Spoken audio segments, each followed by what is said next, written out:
Guys, I gotta tell you, this was some complicated research. It was. Matter of fact, the only thing complicated to do was really to decide a winner, but I think I came up with a good conclusion. So let's break it down. Godzilla versus Rayquaza, a very interesting matchup.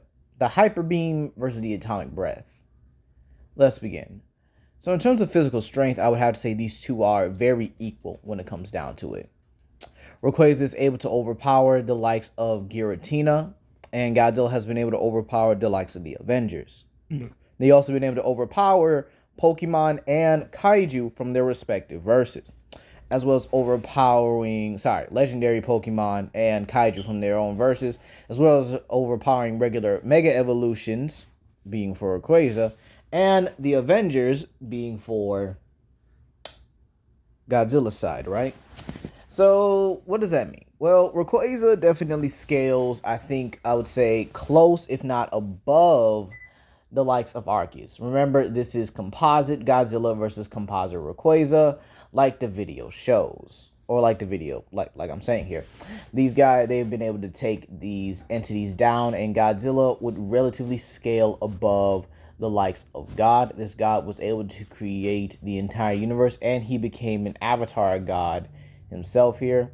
Rayquaza scales above the likes of Arceus, including the true forms of Dialga and Palkia, which would exist outside of the Pokemon multiverse.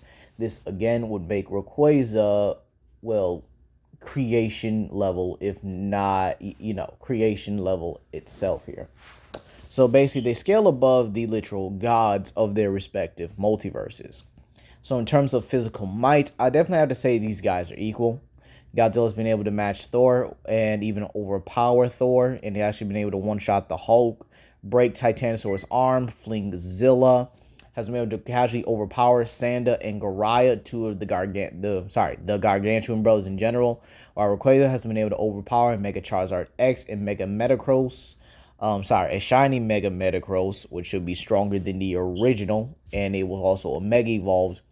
And these Mega Evolutions were just going toe-to-toe with Groudon, Kyogre, and being able to fight against 50% Zygarde. 50% Zygarde is able to contain the entire Pokemon multiverse by wrapping around it. And he's above the likes of Yveltal and Exerdius, who are able to breathe both life and death, respectively, into the entire multiverse. Okay? So again, with Godzilla, again, he scales above the likes of Hulk, Thor, or Hercules. Thor has been able to clash and even been able to dismember Celestials, even being able to fight on par with characters like Hercules, who've been able to lift the heavens, and the heavens are pretty much just an abstract concept itself here. You even have the fact that Thor, if you want to literally give him his own feat, has been able to destroy, if not, straight up rip apart Apocalypse's armor before, and that would consistently be celestial armor. He's been able to routinely go toe-to-toe with Apocalypse and even been able to damage his armor. Even going toe-to-toe and beating characters that can literally beat Apocalypse, like Black Bolt, who did with simply just one-shotting Apocalypse. Okay? You even have the likes of Hulk, who's been able to destroy a universe. Pretty much was able to destroy Nightcrawler's realm, which was neighboring, I believe, Shumagorath or Dormammu's realm, which is the dark dimension. And the dark dimension is an entire universe. Hulk has also been able to destroy... Oh, that's what I'm thinking of. Sorry. He's been able to destroy Nightmare's realm, which is the concept of dreams itself. It's the concept of also imagination as well. So Hulk was literally able to tear apart imagination itself here. You also have to think about how powerful that is, considering the fact that the user in their dreams, including, us, because we can dream up and literally create anything we want in our dreams. You can make like a Silver Surfer Green Goblin hoverboard if you want to. You guys get what I mean. With Megatron, being your bodyguard or something. You guys get what I mean, right? You guys can create anything you want. You're the master of that universe, and yet Nightmare is simply above that, and then Hulk is simply able to rip apart that universe like it's nothing. Okay? That's how powerful these guys are. In terms of durability, I would have to give the edge to Godzilla here. He's just very much, I would say his regen stacked on top of his insane durability is just a lot more, a lot more showing than Rayquaza's. We know Rayquaza does have a healing factor like all legendary Pokemon, considering Darkseid was able to come back from being erased from existence. And, it's not uncommon for Pokemon to simply get up and heal from injuries such as broken legs and stuff like that. So, Rayquaza should also has a healing factor, just not on the same capability or as seen on the same level as Godzilla. Okay, so Godzilla definitely takes durability. While they're both durable enough to take attacks from the strongest beings in their verse, Godzilla's healing factor simply gives him an edge in that department. Okay, in terms of speed, I would definitely say Rayquaza outclasses Godzilla in both combat, reaction, and travel speed. Rayquaza's body is more aerodynamic, and its body structure in general. Sorry, his body structure in general is more aerodynamic. He's been able to outpace Pokemon that can move from Mach 3 to Mach 33 within an instant, and has been able to move and blitz characters that can literally perceive and even move at light speed. He's even been able to dodge Solar Beam from Groudon, which is actually pretty surprising because Solar Beam is a grass type move, but that's beside the point. Solar Beam is literally a collection of light itself, and it's blasted, so this will make Rayquaza faster than light. But if you really want to be like, just me being plain and simple, Rayquaza casually flies through space casually. This dude literally will fly light years away and come back in an instant.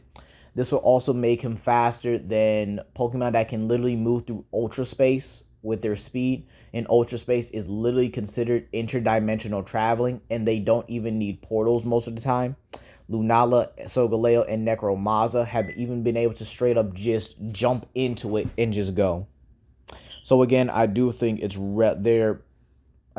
very safe to say here that Rayquaza is definitely faster than Godzilla in combat speed, reaction speed, and travel speed. But that's not to say Godzilla doesn't have any faster than light reaction themselves. He's been able to react to Human Torch here, who can actually maneuver himself at the speed of thought. The speed of thought is meant to calculate itself in both Marvel and DC comics as immeasurable and nearly infinite. It's even faster than the likes of characters like Silver Surfer and Wally West, who are respectively some of the fastest in their universes. But if you want to be serious, I could also note that some characters have been able to, outpace it at times.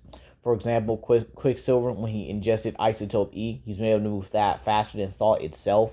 This is supposed to indicate that he has infinite speed. But then on time, again, he's also been able to get caught by telepaths very easily. So again, I do have to say here that the speed of thought is consistently immeasurable and faster than light itself. And Godzilla was casually able to react to characters like Vision, Thor, Human Torch, being able to simply react to these guys, including be able to kill and even just straight up bully the gods of Olympus, including the likes of Zeus. Zeus's reaction and combat speed should be fast enough to even catch Hermes, who's been confirmed to be faster than Helios's light. So again, Hermes is definitely faster than light, and Zeus should be relative, if not superior, in combat speed to him, as should Ares as well. And Godzilla's atomic breath has also been able to literally one-shot Ares coming at him. So he's also been able to react to Rodan and Batra, who are faster than King Ghidorah and Kaiser Ghidorah, who have been able to cross galaxies in a little span of just a couple seconds. So again, while Rayquaza is faster, we cannot say Godzilla is a slouch. He'll be able to react to Rayquaza accordingly. In terms of hacks and abilities, Rayquaza has the following: Hyper Beam, okay, Ice Beam, Draco Meteor, Dragon Ascent, Dragon Pulse, Outrage, which increases his strength by his rage, although it may leave him confused. But however, legendary Pokemons do not abide by status effects like regular Pokemon. So Rayquaza can use Outrage a lot more frequently than some other Pokemon.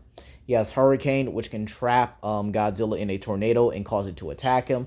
And he has Twister, which is a good defensive move. Meanwhile, Godzilla has his Atomic Breath, his nuclear pulse, his atomic bullet breath, which is able to just spew an atomic bullet at someone. He has his smoke cloud breath. He has his Eskrima wave, which was shown by Godzilla Earth himself. That's when he unleashed this like little wave and just straight up blasted them. He has his atomic dorsals, which are capable of, AoE attacks. And he has his red spiral versions of attacks, including his red spiral breath, which is confirmed more powerful than his atomic breath. And his red spiral, atomic pulse. Now, who do I think wins this fight overall? While Godzilla does have a lot going for him, and it's a very close fight, these guys just about have everything equal, including versatility. Draco Meteor counters the the dorsal plate thing. Hyper Beam counters, the atomic breath and vice versa. I would even say it may counter the red spiral ray if he mega evolves as well. But at the end of the day, I do have to give it to Rayquaza here. Godzilla does struggle with monsters that are faster than him and does get the win here. But even the likes of Kumanga, Sanda, Garaya, and Zilla are not in the same speed or agility category as Rayquaza. So just by that one little advantage, Rayquaza does have the means to straight up beat Godzilla. But then again, Godzilla also has the means to beat Rayquaza. It was honestly a hard decision, but I'm going to have to give Rayquaza at least the first time out of 10.